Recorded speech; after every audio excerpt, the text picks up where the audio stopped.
Welcome to the Quiet Hour, a space for stories and poems with an eerie stillness.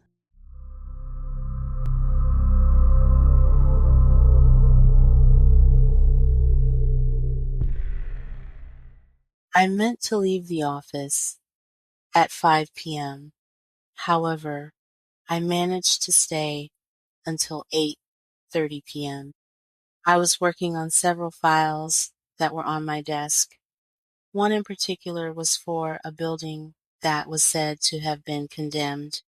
Unfortunately, there are a lot of those here. But who was I to complain? After all, the job I had at the Little Rock Housing Urban Community Development Department was paying me pretty decently, and my supervisor, Chris Ellington, said that if I succeeded in meeting the company's goals for the month, they were going to promote me to one of the leading executives in the corporate sector. So I was doing extra work just to meet the quotas that were expected of me and, of course, anything else that would put me ahead of the game. Most of the staff left around 6 p.m., and the only people left in the building were me and the janitors. With the building being so big, you could hardly tell if the janitors were there. By 7:30 p.m., I was ready to head to the house. I gathered up all my belongings and turned off my computer and locked the office door behind me. My office was on the 5th floor of the building, and I noticed the lights above the elevators started flickering. So I headed towards one of the elevators, hit the button, stepped in, and pressed one. Nothing happened. I pressed one again. The doors wouldn't close. And then the 8th button lit up on its own. But the problem is, the building only had 7 floors. I started to laugh at myself. Alana, girl, you know you're tired. But then the doors closed, and the elevator began to move. Instead of it going down to the 1st floor, it was moving up. The hum didn't sound normal, nor did the feeling of being in the elevator at that moment. The sound coming from the elevator sounded deeper than usual, like the metal was hollow, and its movement was more jarring than it ever was before. When the doors opened, the lights didn't look right. They were flickering a very dim, yellowish hue that was very different from the bright white fluorescent lights you would see on all the other floors in the building.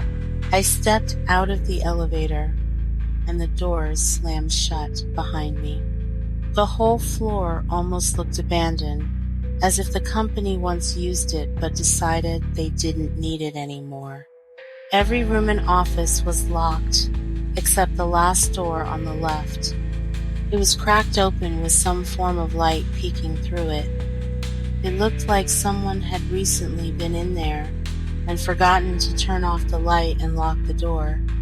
Or possibly they were still there. But how can that be when it's just me? And I know the janitors are probably working on the bathroom stalls or tending to the 2nd or 3rd floor by now. Besides, we only had 3 janitors. I would even venture that they were sneaking in a cigarette break around this time. I took a look inside the room, and there was a large oval-shaped brown table with no chairs around it, and a yellow file folder sitting on top of it. As I walked closer to the table, I started noticing a familiar name written on the file in red marker. It was my name, Alana Parker.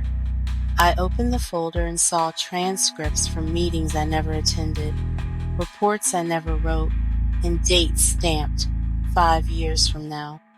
And at the bottom, a psych evaluation note that read, "She still insists the 8th floor exists," and underneath it said, "Recommend inpatient to River Valley Mental Hospital." That's where my mother was sent when the city had to place me in my grandparents' care. I was only 8 at the time, and don't remember the reasons why she had to give up all her rights to have custody of me. But from what I was told, she had schizophrenia. The stage she was at with her mental illness was never revealed to me, but I assume it must have been serious if I had to be separated from her and she's been in the hospital all these years. All of a sudden, a strange question entered my brain. Am I going crazy? Then I panicked, thinking to myself, oh God, I don't want to end up like my mother. After all, I have so much going for me right now. All I want to do is succeed in this company and live a nice, stable life, not be locked up in a padded room with a straitjacket. After that moment, the lights went out. I couldn't help but scream, hoping someone would rescue me from this hell-bent floor. But in the back of my mind, no one would hear me. I was alone in this weird floor that's not even supposed to exist. Then the lights came back on, and I was standing inside the elevator again, and the doors opened to the first floor. The next day, I brought the folder to Chris, or at least I thought I did. I told him everything that happened. Then he looked at me like I was joking and was even chuckling as I was telling him what had occurred. He said there's never been an 8th floor in this building and even showed me that the elevator only had 7 buttons, not 8. He also explained that my badge wouldn't be able to open that elevator after hours. Only the janitors can. Chris looked at me, still laughing, and said, Parker, you had to have dreamed that. There's no way that could have happened. He didn't even see the file. I don't remember where I left it.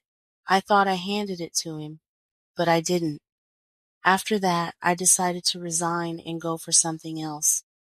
I haven't been back in that building since, but there are nights when I would have dreams about that same elevator and the 8th floor again, a constant memory of something that never was but continues to haunt me.